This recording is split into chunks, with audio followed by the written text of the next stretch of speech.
Zone Sports Podcast. Today we're going to be talking about getting closer to March Madness. Please like and subscribe, and I'm going to give this podcast to my brother. So how many times have you heard in years past in the history of the NCAA tournament, have you heard that a number 16 seed has never defeated a number 1 seed in the men's NCAA tournament? Every year. Well, that was just shattered Friday night. UMBC defeating the number 1 seed Virginia Cavaliers by 20 points. And the number 1 seed, down go the Cavaliers as they make history, as they are the first number 1 seed to lose to a number 16 seed. And how crazy is that? The safest lock in the history of the March Madness tournament has finally been broken. UMBC upsetting a lot of brackets as they are moving on to the next round. And UMBC, after they shocked Virginia, and there's some incredible games, probably the biggest upset in the history of March Madness. Michigan playing Houston. Jordan Poole, the freshman, hitting a 3-pointer at the buzzer. Michigan is moving on. So it's been a very good March Madness tournament so far. And the best is yet to come, getting ever closer to crowning a national champion. Time for a new segment on the Power Zone Sports Podcast called New Faces in New Places. The NFL free agency period has really gotten off to a dynamite start, beginning with Richard Sherman leaving the Seattle Seahawks and going to join their division rival 49ers. Richard Sherman now going to face Seattle twice a year. That instantly makes must-see TV for the 49ers and the Seahawks. And now that they have Jimmy Garoppolo at quarterback, year 2 is going to be a real big tell for him, whether or not he can repeat his performance or not. I think he's probably going to struggle a bit in year 2. Usually year 2, there's a lot of tape on you, and they can start to figure out how you were so successful year 1. So Jimmy G is not going to be as good in year 2, but it's going to be interesting to see if the 49ers have enough on the offensive side with Garoppolo and have enough on the defensive side with Sherman to potentially make a run at a Super Bowl again. A new quarterback carousel in the NFL takes place seemingly every offseason, but this one seems to be crazier than most.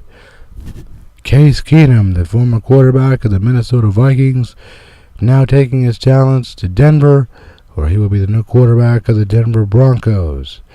And Case Keenum, who wore number 7 his entire career as a tribute to John Elway, will now be wearing number 4 in Denver due to John Elway, the general manager of the Broncos. His jersey is now retired after you lead the Broncos to back-to-back Super Bowl wins in 97 and 98.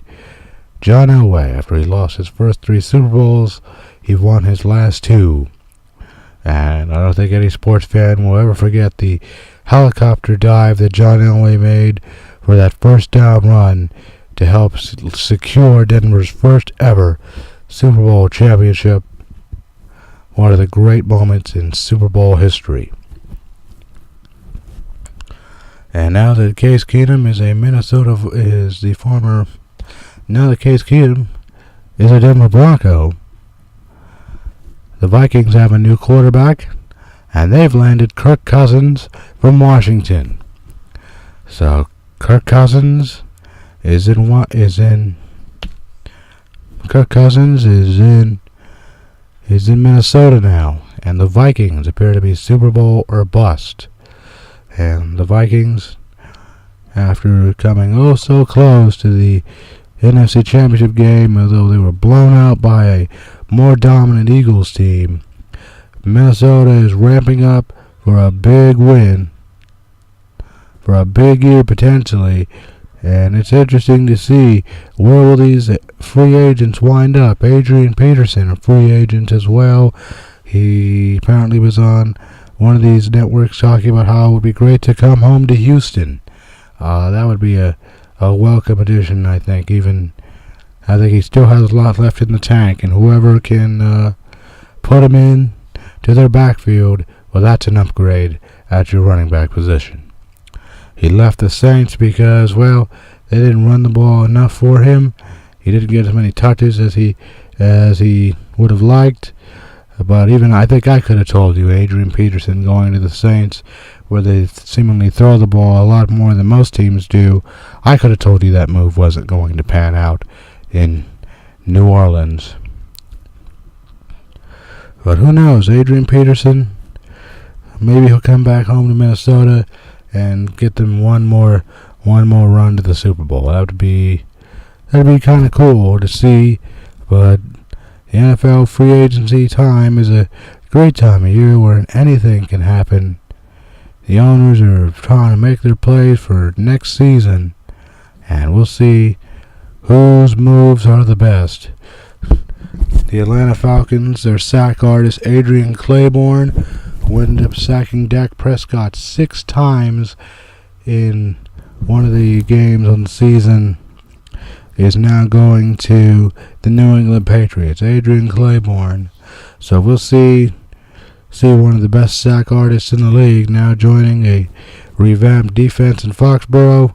New England revamping on defense to try to get Tom Brady Super Bowl ring number 6. Belichick and Robert Kraft never stop trying to improve their team, and that's why they are consistently one of the final teams in the NFL every year. So I'm going to start giving you who I think is going to win these divisions in baseball. And I think we're going to begin first with what's probably going to be the easiest pick to win the division. In the American League East, the New York Yankees, they have reloaded in talent. They have acquired Giancarlo Stanton from the Marlins, and he has the potential to hit 60 home runs in Yankee Stadium. And he's going to be a star. You put him in the middle of that lineup with Aaron Judge. I've been saying it for months now. The Yankees have firepower, and they will not be outslugged a lot of the time in New York with his offense. Judge and Stanton, Gary Sanchez, a catcher. There are no easy outs in this lineup in New York. The Bronx is burning again with firepower from their offense. Their pitching leaves a little bit to be desired, but when you have an offense like this, who needs pitching? So I want to talk about Shohei Ohtani, this young pitcher from Japan who has come over and has now joined the Anaheim Angels, or the Los Angeles Angels of Anaheim, and is now he's a very good hitting pitcher in Japan. Apparently the Angels have plans to use him as a designated hitter on days that he's not pitching, and it's very interesting. I thought that he would join the National League for the very reason that he would be able to hit, but the Angels appear to have worked out a deal for him to occasionally DH. And Ohtani, he was a very good hitting pitcher in Japan. He hit some towering blasts in Japan, and they called him the Japanese Babe Ruth. And the Angels seem to have a young starter that they could possibly use for the next decade. But every time a Japanese starter comes over to the States, it seems like still the best pitcher we have had, in the best Japanese pitcher to make it over to the major leagues is the first.